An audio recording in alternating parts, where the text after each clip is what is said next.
Abhimanyu movies देखने वाले भाई सारे दर्शकों ने पवन मलिक मोखरा की हाथ जोड़कर राम राम और नमस्ते। आजकल भाई राजनीतिक गलियारों में गर्मी बहुत हो रही है, मौसम भी गर्म है और भाई चुनावी माहौल भी गर्म है। खास करके मैं विधानसभा क्षेत्र तो हमेशा ही गर्म रहा करे और इस गर्मी में एक युवा साथी एंट्री मारा है और एंट्री भी खतरनाक मारा है और ये एंट्री कहाँ तक सही रहेगी और एंट्री कितनी प्रभावशाली रहेगी, बस इसी पे चर्चा है। तो हमारे साथ जुड़ गए हैं अर्जुन अवार्डी, भारतीय टीम के कप्तान और हाल फिलहाल के युवा नेता भाई दीपक निवास हुड्डा। स्वागत है आपका अभिमन्यु मूवीज पर। राम राम भाई साहब। राम राम भाई जी, धन्यवाद। पहले ये बताओ, ठीक हो, स्वस्थ हो? बिल्कुल स्वस्थ जी। 24 घंटे की भाग दौड़, मुझे नहीं लगता समय पे खाना भी खाते होगे। जब भी देखो फील्ड में रहो हो, तो कहाँ से लाते हो इतनी एनर्जी? देखो, जन सेवा करनी है तो आराम तो त्यागना पड़ेगा और खिलाड़ी रहे यहाँ जी अच्छे खासे, भगवान के आशीर्वाद से ठीक भी रहे यहाँ जी। तो इसकी तो आदत होगी संघर्ष की। खाने का तो देखो पता ही नहीं, दिन में कभी एक बार खाया जाता है और आज तो भगवान का दिन है, मैं तो व्रती हूँ, आज महाशिवरात्रि है। एक भाई के चैनल के माध्यम से मैंने पहले भी आपसे सवाल पूछा था, एक बार फिर मैं आपसे एक सवाल पूछूं, वही सवाल दोबारा अपने चैनल के माध्यम से पूछना चाहूँगा, क्यों आ गए इस राजनीति में? अभी तो कैरियर बाकी था। देखो, आपका सवाल भी सही है कि इंडिया कैंप छोड़ के आया था मैं जी। मैं अपनी ज़िंदगी में वैसे तो संघर्ष बहुत किया है, लेकिन खेल में आने के बाद भी बहुत सारी मतलब वैसी पीड़ाएं भी रही हैं। तो मैं चाहता था कि मेरे और खिलाड़ी साथी भाई जो तरस रहेंगे उन चीज़ों के लिए या सुविधाओं के लिए या उनके हक के लिए, मैं उसके लिए इस फील्ड में आया था। कौन है आपकी प्रेरणा? किसको देख के आपने एकदम से मन बनाया? नहीं, मैं किसी को देख के नहीं, मैं अपने कुछ तो ज़िंदगी के अनुभव जो मैंने झेला है समय समय पे, उसको देख के ही और इंडिया टीम कैंप से छोड़ के इसलिए आया था कि भाई याद हो लिया, अब तो मतलब मेरे साथ ऐसे हो रहा है तो फिर जो ग्राउंड लेवल पर हैं उनके साथ तो पता ही नहीं क्या से क्या हो रहा होगा। वैसे एक्चुअल में होता है इस तरह से जो ऊपर तक? देखो, हर तरीके का नुकसान, हर तरीके का भ्रष्टाचार होता रहता है और मैं आपको ये भी बताना चाहूँगा, मैं सरकार की तारीफ़ के लिए नहीं बोल रहा, इसमें सरकार का कोई हस्तक्षेप नहीं होता, क्योंकि जो भी स्पोर्ट्स की जो फेडरेशन होती हैं, जो भी अधिकारी होते हैं, फेडरेशन अलग होती हैं, उनका सरकार से अपने रूल रेगुलेशन, उनके अपने रूल रेगुलेशन अलग बॉडी होती है। तो हमारी भी कबड्डी फेडरेशन सस्पेंड चल रही है, कई साल हो गए, 7-8 साल हो चुके हैं। और जो कुलदीप दलाल हैं, ये जो हैं, ये फिर ये कौन है? हरियाणा की चल रही है, जो अपनी इंडिया टीम की, अपने इंडिया का प्रेसिडेंट ही नहीं है। अगर कल को इंडिया की टीम आउट ऑफ इंडिया अगर किसी इंटरनेशनल इवेंट के लिए जावे तो फिर किस फेडरेशन के तहत इंटरनेशनल टूर्नामेंट खेलेगी? अभी तो बैन भी कर दिया है, न्यूज़ में आ चुका है कि इंडिया टीम को अंतर्राष्ट्रीय टूर्नामेंट से बाहर किया जाता है, कबड्डी या कोई टूर्नामेंट नहीं खेल पाएगी। एकदम से कबड्डी जो हो इतने ऊंचे लेवल पे उठ के आई थी, ये तो आप मानते हो? बिल्कुल बिल्कुल। जब ये प्रो का इवेंट आए, ये जो टूर्नामेंट हुए, तो इनसे हरियाणा की और इंडिया की जो कबड्डी है उसने एक अलग मुकाम हासिल करा और आज वो टाइम आ गया कि बैन होगी। उसकी वजह ये है ना कि हमारे जो प्रेसिडेंट थे हमारे देश के और दुनिया के भी, जनार्दन सिंह गहलोत, उन्होंने ही प्रो कबड्डी स्टार्ट करवाई थी। वो तो कबड्डी के लिए भगवान थे। और उनकी डेथ के होने के बाद तो एक हाई कोर्ट से, दिल्ली हाई कोर्ट से रिटायर्ड जज को इलेक्शन कराने के लिए बिठाया गया था। सरकार ने तो अपनी तरफ से अच्छा कार्य किया था, लेकिन उन्होंने ये डॉक्यूमेंट में कुछ उलझू गए, मतलब ऐसा कर दिया कि वो चुनाव आज तक नहीं हो पाया है। और चुनाव भी हो गया है, फेडरेशन ही नहीं है, वही बैठे हैं, वही उसको चला रहे हैं। चुनाव भी हो चुका है, लेकिन अब वो कुर्सी नहीं छोड़ रहे हैं, तो जबरदस्ती हो रही, जबरदस्ती। और सरकार ने अपनी तरफ से कई बार बोल दिया है, लेकिन वही बात हो जाती है कि लोग फिर इस चीज़ को, जिन लोगों को नहीं पता, कोई भी खेल संघ है उसकी अलग इकाई होती है और सरकार के अधीन नहीं होता है। मैं खुद इतना भुगता है मैंने जिसकी कोई हद नहीं है, लेकिन मैं इसका मतलब ये नहीं कि मैं उसका दोस्त सरकार भी डाल। मुझे तो पता है कि सिलेक्शन भी खेल संघ ने करने हैं, सारे सिलेक्शन वो करते हैं, भ्रष्टाचार भी वही करते हैं, तो सरकार का उसमें हस्तक्षेप भी नहीं होता। सरकार तो अपनी तरफ से अच्छा काम करी। आज देख लीजिए, पहले जब अंतर्राष्ट्रीय हम कोई भी प्रतियोगिता होती, 1-2 मेडल आ जाता, पूरे देश में पटाखे फूटते थे। आज भारत देश की स्थिति, ये तो हमारी भाजपा सरकार आने के बाद हुई है। और अंतर्राष्ट्रीय टूर्नामेंट के मेडल आंकड़ों के साथ बताता हूँ मैं आपको। पिछले साल जो एशियन गेम्स खत्म हुए थे 2023 में, भारत देश ने 221 मेडल एशियन गेम्स और पैरा एशियन गेम्स दोनों के मिलाए तो एशियन गेम्स के 107, पैरा एशियन गेम्स के 114, कॉमनवेल्थ में 69, ओलंपिक में 7, पैरा ओलंपिक में 19, डेफ ओलंपिक में 20। ये बताता हूँ आंकड़े। अब कितनी उम्मीद है पेरिस ओलंपिक में? उम्मीद तो हरियाणा की, तो हमारी बहन मनु भाकर ने लगातार 2 मेडल दे के खाता हमारा हरियाणा के लिए तो तगड़ा कर दिया, और देश के 3 मेडल हो ही चुके हैं। तो हरियाणा के जो युवा प्रतिभाशाली खिलाड़ी जो है पेरिस ओलंपिक खेलने गए हैं, किस पे बिल्कुल गोल्ड चमकते सितारे की उम्मीद है? सभी से उम्मीद है जी, हमारे हरियाणा क्या पूरे देश के जितने भी मेरे खिलाड़ी साथी भाई भाग ले रहे हैं, सबसे उम्मीद है। और अभी तो हमारे जो कहा पहलवान तो बचे रहे हैं, असली करीम तो रह रही है। हमारे पहलवान, हमारे भाई बहन दोनों मारेंगे, देखिए दाव पेच, उनके मेडल तो बचे हुए हैं जी। अब मैं ज़्यादा समय न लेते हुए सीधा राजनीति पे आ जाता हूँ। राजनीतिक कैरियर स्टार्ट कर ही दिया है, आप जनसंपर्ककरण भी लाग रहे हो, पर बेसिकली अगर आपको नोट किया जाए तो आप कलोई हल्के से बिलोंग करते हो। आपका जो गांव है वो कलोई हल्के में, मैं सही हूँ सर? हाँ, आप बिल्कुल सही हो। मैं निंदाना का भांजा हूँ जी। मेरी पैदाइश वहाँ की है। बचपन में माँ बाप गुजर गए थे जी, संघर्ष का तो आपने पता ही होता है। निंदाना भांजा हूँ। और फिर दूसरी बात आ जा, नुका रहे खिलाड़ी तो कोई जात पात होती नहीं, कोई जगह नहीं होती। जब देश की मेडल लियावा तो रोज तक का है भाई, हमारा जलेगा है, फिर बोले हमारा हरियाणा का, फिर बोले हमारा देश का है। मैंने तो ये शुरुआत इसलिए करी थी कि मैं महम में काफ़ी लंबे समय से आ जा रहा हूँ, पिछले 6 महीने तो राजनीति करियर ही, आप जो राजनीति की बोल रहे हैं, तब से हर गांव में तकरीबन जा रहा हूँ। पहले मेरे खिलाड़ी भाइयों के बारे में जाना, हर स्टेडियम में गया, गाँव में गया, पहले तो उनको खेल किट प्रदान की। और ये नहीं कि मैं राजनीति की वजह से, मैं कोरोना में भी 96 गाँव में खेल किट प्रदान की थी। एक बात और है, जल्दी ही आप एक खिलाड़ी से राजनीतिक में कन्वर्ट हो गए, लैंग्वेज जो है बोलना का जो तरीका है वो जल्दी पकड़ गए, या पहले बहुत सारे इंटरव्यूज वगैरह दिए हैं, वो टैलेंट है ये? नहीं, इंटरव्यूज देखो, खेल के करियर में तो इंटरव्यूज बहुत दिए गए हैं, भगवान की कृपा से अच्छे खिलाड़ी भी रहे। राजनीति का देखो, मैं किसी राजा बेटा नहीं, कोई राजनेता नहीं, क्या कोई झूठे वादे नहीं कर सकता। अगर इसी में आपको लग रहा है कि राजनीति में डल गया अच्छी बात बोलने से ही, तो मैं तो आया अच्छे काम करने के लिए हूँ। मैं तो ये चाहता हूँ कि मैं इनके हर गांव से मेरे जैसे दीपक हुड्डा जैसे, मेरे से भी बेहतर नीरज चोपड़ा, दीपक हुड्डा, योगेश्वर दत्त, स्वीटीपुरा, हर गांव से 10-10, 12-12 खिलाड़ी निकले, तब मानूंगा कि हमने कुछ अच्छा काम किया। और गाँव की जो मेरे समाज के जो बड़े बुजुर्ग, जो मेरी माताएँ बहनें जो समस्याओं से जूझ रही हैं, अब तो हर गाँव में जा रहा हूँ तो पता भी लग रहा है। चलो, आपने मैं विधानसभा क्षेत्र को अपना कार्य स्थल चुना कि भाई यहाँ मैं अपने हाथ आजमाऊंगा और कल न बन गया तो विकास करवाऊंगा। महम ही क्यों? यहाँ का भांजा, निंदाना का भांजा होने का जो श्रेय आपको है, इसलिए ये भी मान सकते हैं। और मुझे लगा कि इस बार महम से हमारी भारतीय जनता पार्टी का कमल खिलाना है, चाहे कुछ भी हो जाए, इतनी दिन रात मेहनत करनी है। और स्पेशली ये कि देखो, महम में खिलाड़ी तो बहुत है, मैं लंबे समय से यहाँ पे लग रहा हूँ, खिलाड़ी बहुत हैं। एक के गांव में 5-5 नर्सरी हैं, कई बहुत से गांव में मैंने खुद 26 नर्सरियाँ दिलवाई मैंने महम में कोशिश करके।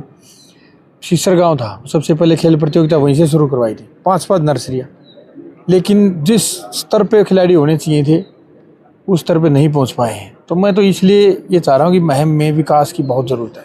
अभी तो कमल खिलाना या वो तो बाद की बात है, जनता निर्धारित कर देगी सारी चीजें।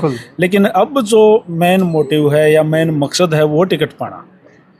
किसकी होगी टिकट? आपने भारतीय जनता पार्टी के लिए मतलब बताया भाई कमल खिलाओगे, डंका भी यहाँ से ठोक दिया। टिकट के लिए बड़े बड़े दावेदार खप्पड़ कई सालों से मेहनत करने लाग रहे हैं, अब भी खर्चा भी करने लाग रहे हैं। सर कैसे पार पाओगे? देखो, मेरा मुकाबला अपनी पार्टी वालों से तो है ही नहीं। वो तो देखो, वो हमारी पार्टी का फैसला होता है, हम आपस में थोड़े ना उसमें चुनाव करेंगे। चलो, इस पार्टी का फैसला सीधी ही बात है। मान लो टिकट यहाँ आओ जाओ है, आपको भी आ जाओ है या किसी को भी जाओ है, तो जहाँ भी जाओगे आप उसके साथ रहोगे या फिर अलग से ही कोई नई लीग काटोगे? देखो, मैं पहले जिस दिन मैंने भारतीय जनता पार्टी ज्वाइन की थी उस दिन से निष्ठा से, आपने लोकसभा का हमारा चुनाव भी देखा होगा, लगातार रोहतक ही नहीं, कुरुक्षेत्र या मुझे राजस्थान भी भेजा गया, हर जगह एक मजबूत सेनापति की तरह मैंने अपनी भारतीय जनता पार्टी के लिए काम किया है। और मैं इसका मजबूत सेनापति बन के रहूँगा हमेशा। पार्टी के प्रति सच्ची निष्ठा और लगन मेरी हमेशा रहेगी। इसमें कोई भी मापदंड नहीं है मेरा कि मेरे को टिकट मिल गई तो मैं रहूँगा, टिकट नहीं मिली तो पार्टी के साथ नहीं रहूँगा। आपने कई स्टेजों पे, आपकी वाइफ वो भी भारत देश की आन बान शान है, हमारी बहन स्वीटी बुरा जी, आप दोनों ने कई स्टेजों पे, जब आपने भारतीय जनता पार्टी ज्वाइन नहीं की थी तो हुड्डा सरकार के भी तारीफों के पुल बांधे थे। आपने कईयों बार स्टेज पे बोला है कि भाई हम सबको भगाएंगे, हुड्डा को दोबारा से लेके आएंगे। एकदम से आपने तो फिर वहाँ तो बड़े रास्ते थे, आपका तो बड़ा भाईचारा था, फिर एकदम से आपने कूद मार के भारतीय जनता पार्टी में आ गए। मतलब किसका प्रेशर था कि कोई? देखो, प्रेशर की तो 1% भी बात नहीं, क्योंकि खिलाड़ी को कोई नहीं दबाता जी, और ना खिलाड़ी दबता है। और भारतीय जनता पार्टी ने खिलाड़ियों को उबारा है। कोई एक परसेप्शन चलाने से ये नहीं बोल सकते भाई भारतीय जनता पार्टी खिलाड़ियों की नहीं। कई खिलाड़ी, बहुत सारे गेम के जो प्लेयर्स हैं, जैसे आपने कहा पहलवानी, तो पहलवान लोग तो A to Z पहलवान तो ये कहने लग रहे हैं कि इससे बड़ा नाश, इतना बड़ा विध्वंस तो कुश्ती जगत में अब तक नहीं हुआ था। नहीं, वही बात करोगे तो बहुत बड़े बड़े खिलाड़ी, योगेश्वर दत्त जैसे और बड़े बड़े खिलाड़ी भारतीय जनता पार्टी में पहले से ही हैं और अभी भी हैं। और हम भी, जैसे आप ही ने बोल दिया, तो हम भी तो आए हैं। तो क्यों आए? मैं तो, मेरा सवाल यही है, और पब्लिक का भी है, वो पब्लिक का भी वही है। तो मैं आपको बता दूं, एक तो आधिकारिक तौर पर हमने ज्वाइन नहीं की थी। दूसरी बात ये सच बात है कि मैं लगातार लंबे समय से कांग्रेस पार्टी के साथ संपर्क में थे, और भूपेंद्र सिंह हुड्डा मेरे लिए आदरणीय है जी। मेरे एक अच्छी जगह भी बना रखी थी आपने। आप लोग कहते थे कि हम लेके आएंगे, लेके आएंगे, मेहनत करेंगे। उसी का मेहनत करने का समय आया ना, तब अपना पाला बदला। नहीं, मैंने ये बोला कि हम मेहनत करेंगे और लेके आएंगे। ये आप देखेंगे, उठाएंगे तो उसका वो लैंग्वेज डिफरेंट थी। वो लैंग्वेज तो आप देख लेना कि ये नहीं बोला कि मेहनत करेंगे। आप अपना वो बता दो। हाँ, कि मेहनत करेंगे, लेके आएंगे। यहाँ पे मैं वो बता देता हूँ। पहली बात तो ये कि हमने एक मान सम्मान दिया था। कोई भी अगर हमारे दरवाजे में मेहमान आता तो हमने तो अपनी पॉलिटिक्स की उस समय में कोई समझ नहीं थी कि भाई राजनीति में ऐसा बोलते हैं या नहीं बोलते। हमने ये लगा कि भाई मान सम्मान के लिए बोलना है कुछ। अब मैं नहीं बोलूँगा कि भाई थोड़ा तारीफ़ करनी है, तो हमने अपनी तरफ से उसको तारीफ़ कर दिया। हमने नहीं पता था कि भाई ये ज़्यादा वैसा हो जाएगा, कल कोई आके आओगे। हाँ, अगर भाई ये ज़्यादा वैसा बन जाएगा। हमने दिल से, हमारे लिए बड़े बुजुर्ग भूपेंद्र सिंह हुड्डा हमारे दादा की उम्र के, हमने तो उस वजह से कि भाई हमारे घर आए हैं, हमारा मतलब मेरी वाइफ का सम्मान करने के लिए आए थे। पहले तो वो मेरे गाँव में ही था, फिर मेरी मौसी की डेथ होगी तो मैंने उसको गिराई करवा दिया था कि धर्मपत्नी का इतना बड़ा मेडल आया है तो उनका सम्मान समारोह तो रुकना नहीं चाहिए। तो वो फिर वो उसमें ये नहीं था कि भाई, क्योंकि हमें पता ही नहीं था कि राजनीति में ये चीज़ क्या है क्या नहीं, हम क्या बोल रहे हैं। हमें बोला भी गया था कि भाई तारीफ़ करनी है। मैं उसका एक रीज़न बताता हूँ। अगर कोई खिलाड़ी भाई के नेशनल के रुपये नहीं आओ ना, उसका कैश वाड़ या उसकी सम्मानित राशि या नौकरी नहीं मिलती तो उसकी नींद उठ जाए भाई। आज तक मेरे एक भी अंतर्राष्ट्रीय पदक का ना कोई रुपया मिला, ना नौकरी। मैं राजस्थान से खेला हूँ 15 साल, कांग्रेस की सरकार थी। जो लोग ये बोलते हैं ना भाई कांग्रेस क्यों छोड़ दी, मैं उनके लिए बता दूं, जो भाई इस बैम हो, ये उनकी आंखें खोलने के लिए भी है। जो ये समझ, बहुत सारों के नहीं है। हाँ, बहुत सारों के नहीं है। नहीं, बहुत सारों की नहीं, मैं अपनी बता रहा हूँ। मैं राजस्थान से खेला हूँ, वहाँ पे पॉलिसी स्पष्ट बनी हुई थी, कांग्रेस की सरकार थी, अशोक गहलोत मुख्यमंत्री थे। 15 साल खेला मैं उनके लिए, पॉलिसी में भी था। अर्जुन पुरस्कार भी हासिल किया, इतने सारे, 2 Asian games, world cups, Asian championship. DSP की नौकरी मिलनी थी, कई करोड़ रुपए था, 50 एकड़ ज़मीन थी। एक एशियन गेम्स के थे 25 एकड़, तो 50 एकड़ ज़मीन थी। इतना सारा हक, 5 साल धक्के, और यहाँ से झूठ बोल दिया जाता कि फ़ोन कर दिया चले जा बेटे, फ़ोन कर दिया चले जा भाई। 10 साल से आप इस भारतीय जनता पार्टी की गवर्नमेंट में भी आपने गेम कराया है, आप टीम इंडिया के कैप्टन भी रहे हो, आपने सारी चीज़ें करी हैं, तो अब लेते वो अचीवमेंट। अभी तो आपकी फेवर की सरकार थी, आपके फेवर के सब कौन थे? एक बात बताओ, कोई छोटी चीज़ है क्या? मैं आपके लिए पूछ रहा हूँ, किसी भी मतलब अंतर्राष्ट्रीय टूर्नामेंट में पदक लेना, लंबा खेल करियर रहा है। बड़ी बात है, बहुत बड़ी बात है। लंबा खेल करियर रहा है मेरा ये हम आप पे प्राउड महसूस करते हैं। मैं उसी बात को आगे बढ़ा रहा हूँ। ऐसा नहीं है, मेरा लंबा खेल करियर रहा है, काफ़ी लंबे समय तक मैं खेला हूँ, लेकिन खेलने को अभी भी खेलता रहता। मैं इंडिया टीम कैंप से आया हूँ और अभी भी फिटनेस में था, सब कुछ था, लेकिन मैं इन चीज़ों से इतना आहत हो गया था, इतना परेशान हो गया था कि मैं ही जब ये दिन देख रहा हूँ तो फिर और कितना झेल रहे होंगे। चलो, अब मैं उस पर ज़्यादा नहीं जाऊँगा, वापस मैं आ जाता हूँ। मुहिम में आप नाम सुनोगे, आपको मतलब आप तो अच्छे से जानते हो जब यहाँ आए हो, बलराज कुंडू जी जो एट प्रेजेंट विधायक हैं, काफ़ी बड़े समाज सेवी हैं, हर जगह पैसे तूड़े के डाल उड़ान लाग रहे हैं, खूब लगान लाग रहे हैं, जहाँ जहाँ पैसा दे हुए हैं। इसके अलावा आनंद सिंह दांगे जी, उनके बेटे वो भी युवा हैं भाई बलराम दांगे जी, शमशेर खरकड़ा जी जो काफ़ी मैंने बताया प्रयासरत थे, उनकी पत्नी राधा अलावत जी। आम आदमी पार्टी से अगर तरफ देखा जाए तो विकास नेहरा और भी कई अन्य नाम हैं। अगर कांग्रेस पार्टी की तरफ और थोड़ा सा पीछे देखा जाए तो सूरजमल रोज जी, बाली पहलवान विधायक जो 2 बार मैम से रहे हैं, उन्होंने भी ताज़ा पोस्टर लगा के एंट्री मार दी है कि भाई हम भी हैं। और भी बड़े नाम हैं कई, मैं जिनके नाम तो बहुत 12 मगरमच्छ है मेरे भाई। इनके साथ तो ना आपने तगड़ा गेम खेलना पड़ेगा, मान लीजिएगा मतलब ऑलराउंडर वाला। देखो मैं एक बात तो मैं ये बता दूं कि संघर्ष का तो सबको पता है, गेम ऑलराउंडर था ही, देश का कप्तान रह लिया, इतने मेडल हासिल कर लिए। मैंने तो मतलब 24 के 24 घंटे से 1 मिनट पलक झपकने का भी ना मिला मेरे को, उसमें कोई दिक्कत नहीं। दूसरी बात रही, मैं किसी राजनेता का बेटा नहीं हूँ कि पारिवारिक मेरे राजनीति चलती आ रही हूँ। मैं कोई इनकी तरह राजा का बेटा नहीं हूँ कि भाई पैसे के मैं इनकी तरह खरीद फरोख्त कर दूँ या पैसे उड़ाता चलो। पुराना समाज सेवी भी नहीं हो, पुराने समाज सेवी भी मेरे ख्याल से नहीं हो। वही बात, एकदम से पैसे तो समाज सेवा पैसे से ही होती है भाई साहब। मैं समझ गया, जो आदमी वैसे करता है मैं तो कर सकता हूँ सेवा, काम करा सकता हूँ। अगर कल को पार्टी मेरे को आशीर्वाद देती है, ये जनता आशीर्वाद देती है, मैं तो दिन रात 24 मतलब 20-20 घंटे इनके बीच में, इनके गाँव के बीच में खड़ा होकर, कस्बों में गलियों में खड़ा होकर इनकी सेवा कर सकूँ दिल से, बिना छल कपट नहीं आता। एक गरीब किसान का बेटा हूँ, खिलाड़ी बन गए, और खिलाड़ी तो आपने पता है वैसे ही छल कपट नहीं आता। पार्टियाँ डिसाइड नहीं करती, आप व्यक्ति देखो, आप एक इंसान को देखो, उसके काम को देखना।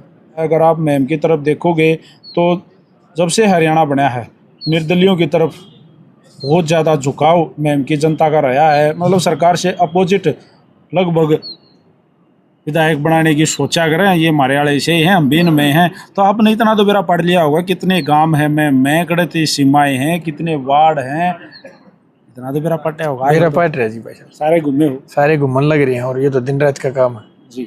42 गांव हैं, 217 बूथ हैं, ये तो लग ही रहे हैं इन पे। तो ये तो देखिए, ये तो बेसिक नॉलेज है।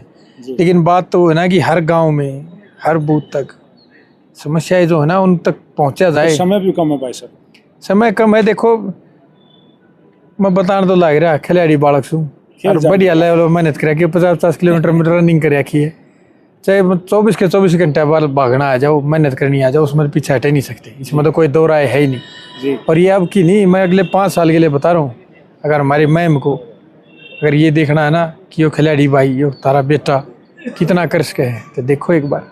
चलो भाई, बिल्कुल सामने है सारी चीज़ें, जल्दी ही समय आएगा किसको टिकट मिलने वाली है, कौन संघर्ष करने वाला है, कौन कितनी रनिंग करने वाला है और किसके पाले में मैच रहा होगा। इस वीडियो को साथ के साथ कर दो शेयर।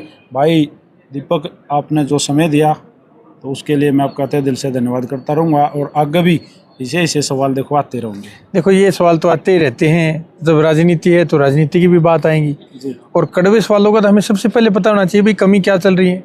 अगर मुझे इन कमियों का नहीं पता चलेगा कि मेरे मैम में, गाँव राम में किन समस्याएं जूझ रहे हैं, मैं तो आपका धन्यवाद करना चाहूँगा भाई, क्योंकि अभिमन्यु भाई अगर आप ये समस्याएं नहीं बताओगे तो मैं हल क्या करूँगा। कुछ तो मैं मुझे पता ही लग रही है, हर गाँव में जा रहा हूँ, लेकिन ये बोलते कि सुझाव और सुधार जहाँ से भी पता चले उसको तो ले लेना चाहिए। बहुत अभी आप ऑब्जर्व करोगे, जब घूमोगे, अभी पूरे एक गांव में गए नहीं हो, बड़ी समस्याएं हैं और वो समस्याएं भाई हम तनु को वहाँ अपने अगर अवसर मिले तो भाई ज़रूर दूर करवाइयो।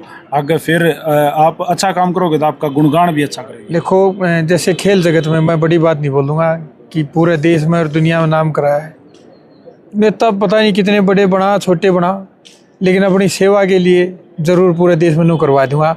अब भाई कोई दीपक हुड्डा नाम का खिलाड़ी भी राजनीति में आया था, इतने अच्छे काम करके दिखावा। दूसरे स्टेटों की भी हरियाणा की इस में विधानसभा पर बड़ी नजरें रख रहे हैं और भाई इस पर अपनी नज़र गटाए रखियो, क्योंकि सबसे तगड़ा चुनावी दंगल यही होता है। राम राम भाई, थैंक यू आपने जो समय दिया। राम राम भाई जी, थैंक यू। क्या इसमें तो अब मैं तो आपका धन्यवाद करना चाहूँगी, आप जनता तक सब बातें पहुँचाते और जनता की हमें भी बताते हैं। धन्यवाद, नमस्कार।